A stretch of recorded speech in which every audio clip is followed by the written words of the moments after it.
அண்மை செய்தியாக பார்த்து வருகிறோம். ஆதாரை நிராகரித்தது ஏன் என்று உச்சநீதிமன்றம் கேள்வி எழுப்பியிருக்கிறது.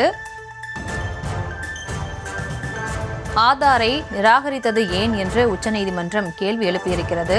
அந்த அண்மை செய்தியை பார்த்து வருகிறோம்.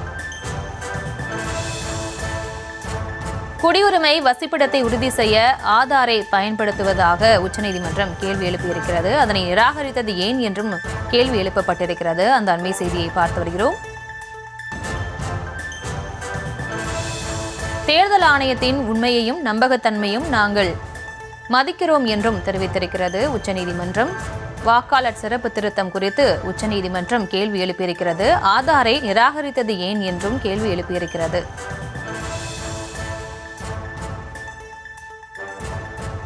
ஆதார் அட்டை என்பது பல்வேறு ஆவணங்களை பெறுவதற்கான அடிப்படையான ஒன்று என்றும் தெரிவித்திருக்கிறது. வாக்காளர் சிறப்பு திருத்தம் குறித்து உச்சநீதிமன்றம் இந்த கேள்வியை எழுப்பியிருக்கிறது. மேலவர்களோடு இணைகிறார் செய்தியாளர் மதியழகன். மதியழகன், வணக்கம். மேலும் விவரம்.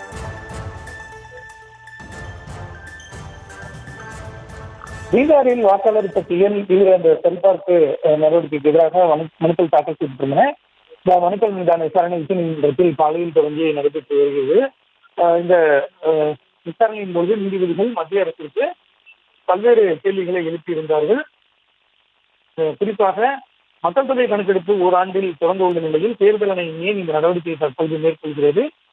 மேலும் 30 நாட்கள் மட்டுமே வழங்கப்படுவதால் வாக்காளர்கள் இந்த பட்டியலில் இருந்து பலர் விடுபட வாய்ப்பு இருப்பதாக உச்சநீதிமன்றம் தெரிவித்திருக்கிறது. மேலும் தேர்தல் ஆணையத்தின் முயற்சியையும் நம்பகத்தன்மையும் தாங்கள் சந்தேகிக்கவில்லை. ஆனால் உரிய நேரத்தில் இந்த தீவிர சரிபார்ப்பை முடிந்து விடுமா என்பதுதான் தங்களுக்கு சந்தேகம் என்றும் தெரிவிக்கப்பட்டது. மனுதாரர்கள் தரப்பில் கடந்த ஜனவரி மாதம் வெளியான வாக்காளர் பட்டியலை தற்பொழுது கணக்கில் எடுத்துக் கொள்ளலாம் என்றும் தெரிவிக்கப்பட்டது. மேலும் தேர்தல் ஆணையத்தை பொறுத்தவரை வழக்கு நிலுவையில் இருக்கும் நிலையில் பீகார் வாக்காளர் பட்டியல் இறுதி செய்யப்படாது என்று தெரிவிக்கப்பட்டது.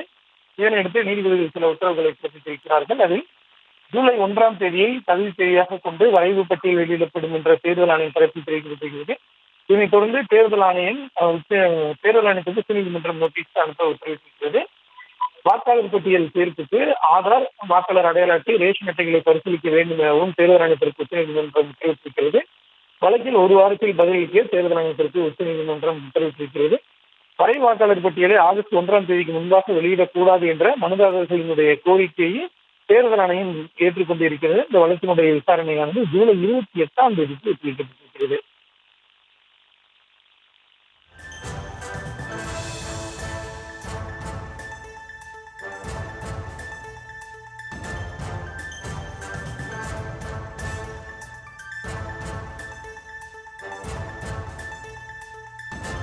விவரங்களுக்கு நன்றி மதியழகன்.